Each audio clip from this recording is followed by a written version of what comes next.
Welcome to the SDA Housing Podcast, brought to you by NDIS Property Australia.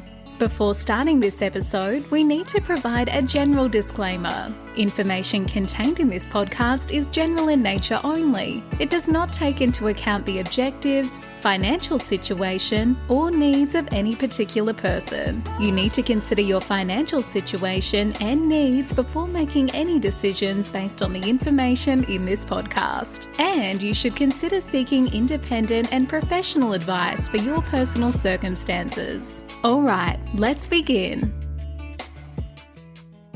This is the SDA podcast that shows and explains and highlights and guides and brings awareness to all things SDA in the disability accommodation space. Okay, yep. Joining us on my show today is Pam. Pam is an NDIS participant who lives in her own SDA high physical support needs apartment. Welcome to the show, Pam. Thank you very much. I'm glad that I'm here. You know, I'm glad you could be a part of it too, because today you're actually my very first solo podcast that I'm doing. So I'm very, very grateful for this opportunity. So Pam, if you could you please give us some background information, a little bit of background about yourself? I'm 68. I've got two daughters. I've got multiple sclerosis. I've got pulmonary. I don't know what the rest of it is. I don't breathe properly. I'm having a lot of trouble with my mouth. My nerves and everything in my gums are really having no trouble. I think a lot to do with the MS. And yeah, I still get neuralgia on the right side of my face. But yeah, I'm wheelchair bound. It's been a long road to get to an SCA, but I'm very, very grateful that I'm in here. We've had a few problems to start off with, but on the whole lot really now is pretty good. And the SDA that I'm in now is a lovely size. It's a good size for a person in a wheelchair. So, yeah, at the moment, I mean, you can't complain about anything. Wow, that's fantastic, Pam. It's great to see that you're happy in your apartment and that, you know, you're choosing how you want to live and where you want to live. That's really good. You were saying that your SDA experience has been very long and difficult. Can you please explain what you've been through with your SDA process? Well, to start off, when I first was told about the NDIS coming on board, I was told by someone that it was going to be the best thing ever for people with disabilities. It was going to be, the government would allocate you some money and you'd be able to use it for whatever you need. And it was just going to be the most wonderful experience for everyone. Well, it started off pretty good, but then I realised that you were allocated some money, which was really good, but you can't spend it the way you want. You are basically told what you're allowed to spend it on. The NDIS didn't think you needed the thing that you think you need. They would not fund it.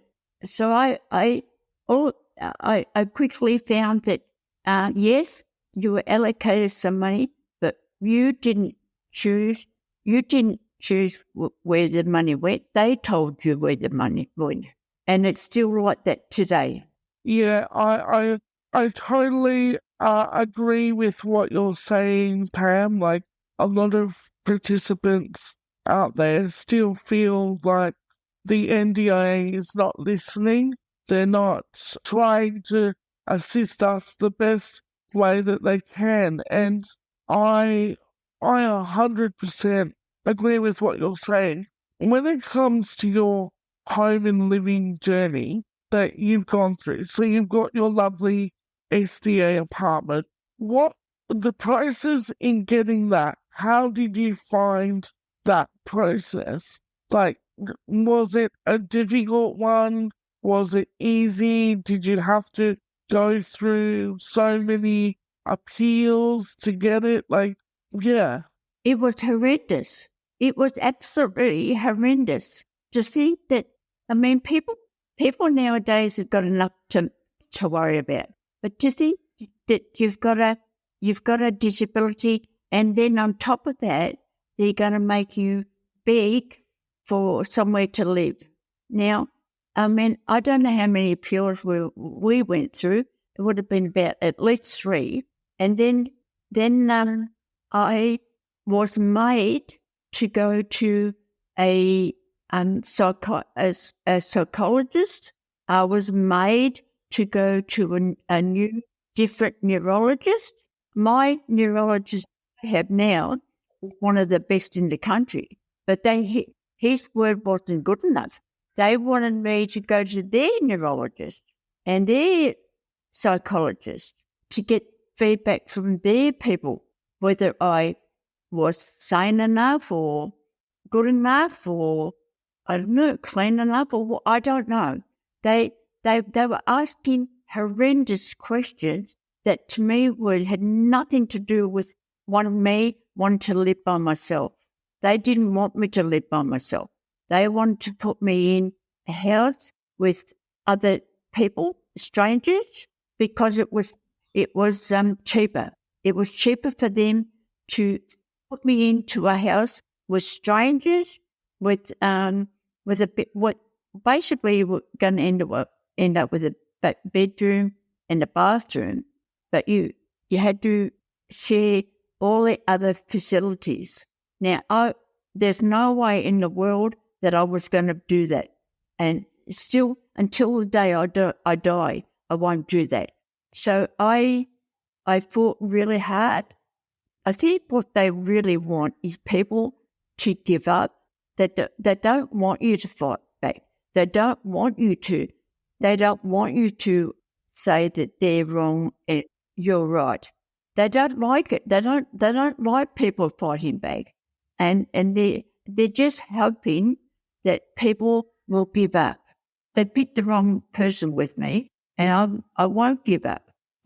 Things are getting worse with my body, but until I can take my last breath, I will fight for things that we need and that we're entitled to. So to me it's a little bit like the First Nation people now asking for a voice. Well, we've been asking for voices for a long time as well, and just basically now we're starting to get a little bit of a voice, and I'm really, really glad of someone like you that can take it on board and is willing and to go out and be able to use technology to help us. Well, Pam, thank you for those kind words.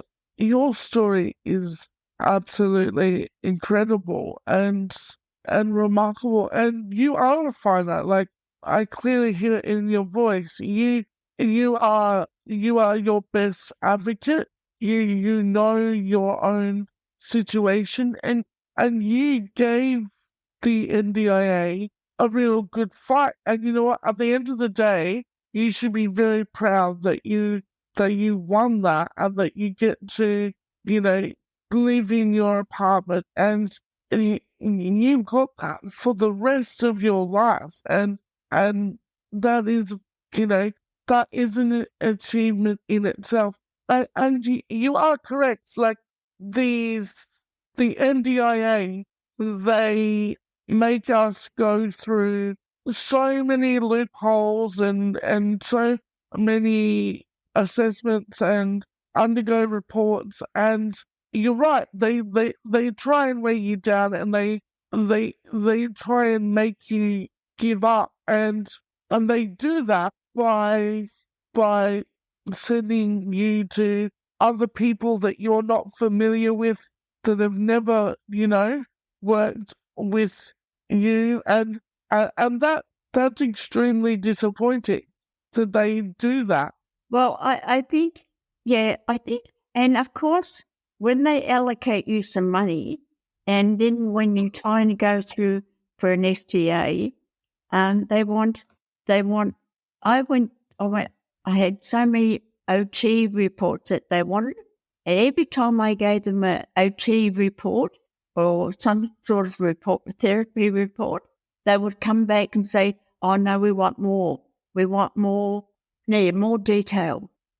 So you'd send another one, and then they'd come back and say, "Oh no, that one's not right. You have to get another one." And now, then I had an OT. I had to do an interview of questions through my OT. So the NDIS, NDIA gave my OT questions to ask me. Now, believe it or not, one of the questions was, "Are you sexually active?" Now, I didn't quite know at the time. I didn't quite know what to say. I was horrified. But now, if someone asked me now, if the government said to me now, "Are you sexually active?" I would say to them, "Are you offering?" But after thinking about it and everything, I would say, "Are you offering?" But at the time, I was horrified. Yeah, it's some of the stuff that they make you go through is really deep, and it's really, really personal, and it's really intimate, and it's questions that shouldn't be asked because it doesn't relate to how you want to live your life. Your personal life doesn't impact on whether you live with yourself or live by yourself or with other people. Yeah, there's a lot of. If you go to a bank for a home loan or whatever, I mean, are they allowed to say to you, well, if you're going for a home loan, are they allowed to say to you, "Well, how many partners have you had? Or are you sexually active? Or are you married? Or are you going to have sex with someone else?" I mean, that sort of thing is personal, and I'm not sexually active, but if I choose to be, then that's my business. Exactly. That's your personal and private life, and that should not be. As long as you're not putting anyone else at risk for anything, then it's personal. Yeah. No, I fully agree. I agree with you there, man. Tell me, obviously you went through the AAT Did you go through the AAT process? Yeah. Yep. You did. Did you go to a hearing stage as well? Or did they, I'm trying to think of the word now, did they sort of make you an offer before it went to a hearing? Yeah. Yeah. I had 3 different offers before I went to a hearing, and three case conferences as well. And well, I went through a lot of different things before they started off with offer of one, and then they would offer a little bit more, and then a little bit more, until I got the money that I needed to be able to come in here. Yeah. It's a really, from my personal experience, just briefly, I myself had to go to the AAT. I was at the AAT for 3 years.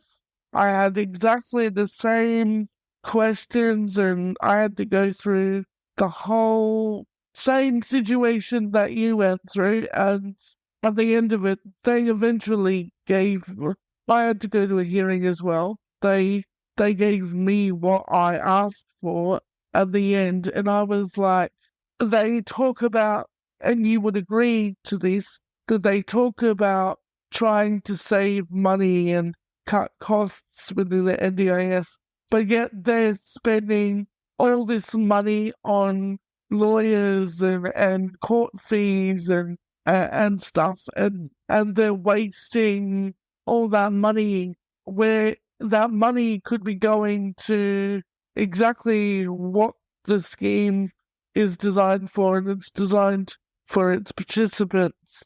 So you've got to ask yourself, should we be holding the NDIA accountable for their over expenditure of legal fees? Yeah. Yeah. Someone I know, they looked into the amount of money that had been spent on lawyers and their side, and it was in the millions that they had spent to fight people. Now, I always think that usually first or second, you know whether someone's going to be reliable, is not going to hurt the property, is obviously pay their rent, which you've got to do, pay your bills and all that sort of thing. So people should know when they first see someone or talk to them, they should get in a feeling about them. Now, why do you have to go through years and years and millions of dollars to fight someone? Why do you do that to someone? Why do you? What people have enough problems now living, let alone anything else, and you're adding more stress on it. I reckon they took 20 years off my life putting up. In the end, you think you're not worth it. You think you're worthless, and that's exactly how I felt. Absolutely worthless. Yeah. I completely agree with you that you question everything about your life and your existence. Yeah. Because they make you go through such a vigorous, not necessary process just to prove that you need a basic everyday life item like a roof over your head. So You fighting for the basic rights. yeah, exactly. It's a human right issue, and it's actually in our constitution that every Australian should have a roof over their head, regardless of their disability or their age or their it's a constitutional right. Yeah. I do have one final question for you, Pam, and that is, where do you see yourself and where do you see the NDIS heading in 5 years' time? Well, hopefully in 5 years' time, I'll just be in somewhere here or living somewhere that close to shops, close to transport, able to get to places without having to get on a bus or having to get someone to take me all the time. I like to be independent, always have been. So I like to be able to get down, go to the shops and just have a look around. So I think they really, really need to look at where they're building STAs. I mean, they're doing a lot of building and a lot of high-rises, but they're not doing STAs. So, I mean, obviously there's got to be developers out there that have got money. Then if there are out there and they're looking at this, please take us on board, and we pay our rent like everyone else, and you get money from our funding. Just take us on board and let us tell you what we need and where the best places for you to build is. Don't in the middle. Yeah. So I hear what you're saying. Builders and developers need to have participant-focused groups and consult more with participants about locations. Oh. And because Because at the end of the day, it's not just about, for us, it's not just about the building itself, it's about the local area and the accessibility to hospitals and doctors and shopping centres and public transport, because, getting a taxi, a wheelchair accessible taxi on a Friday night is just absolutely... You don't use it anymore. Yeah, you don't. Yeah, you are right. Because, There's less maxi taxis on the road now than there used to be. Yeah. There's more Ubers, but Ubers don't cater for disability. They don't cater for wheelchairs. No, you are right. And that's partly because of, companies like Uber who, the ride sharing where it's cheaper, but those sort of services don't cater for the needs of someone in a wheelchair. So I completely agree with you. Getting back to the last question, where would you like to see the scheme head in 5 years? Because what we know currently is the NDIS is currently at its 5-year review cycle stage. So there's a group of people, there's a board convening regularly and taking information from participants and support like all the services, and they're asking what is working and what's not working, and at the end of that review they're gonna look at the scheme as a whole and make recommendations on changes. Where do you see the scheme heading in 5 years? Like, how would you like to see the scheme be better? Where would you like to see them focus more on? I saw a thing on telly a while ago, and they were talking about money and they were talking about social housing and all that sort of thing, and they were saying the way that they're going, the NDIS won't be able to keep going because it's so expensive. Now, we as participants we're not brought in the system. It's a lot of the providers. There's so many providers out there that I know of that have brought in the system and still brought in the system. Now, I do understand that obviously you can't help everyone. I know there's some people you can't help, but you as a company can look back at what you've done already and say, well, with help, who have we helped and how have we helped them, and had they benefited from it? So you can go back to the people that you have already helped and say to them, now, what can we do to change? Because it's us people that have gone through that years of bloody put up with this, of so much shit from them, that it's us that they should go back to us and say, what have we done wrong? How can we help you better now? And where's the locations and the size of the building that you need? Don't put people in wheelchairs and in a small place and then say to them, oh, you can't doors, or you can't damage the doors, or you can't damage this or that. Well, you've got to give people to move. If you don't give them room, where are they going to go?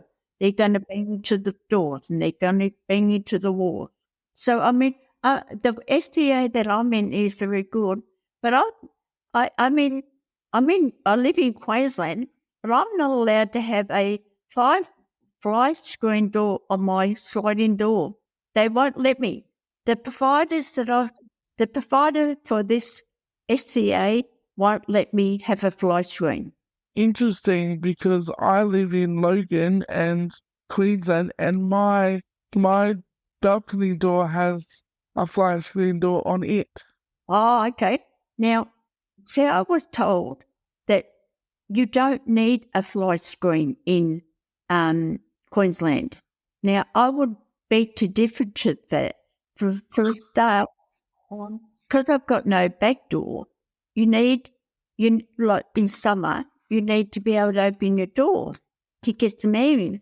But in doing that, you get all the bugs and all the flies.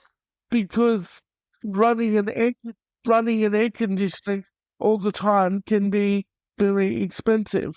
Yeah. So, fresh air.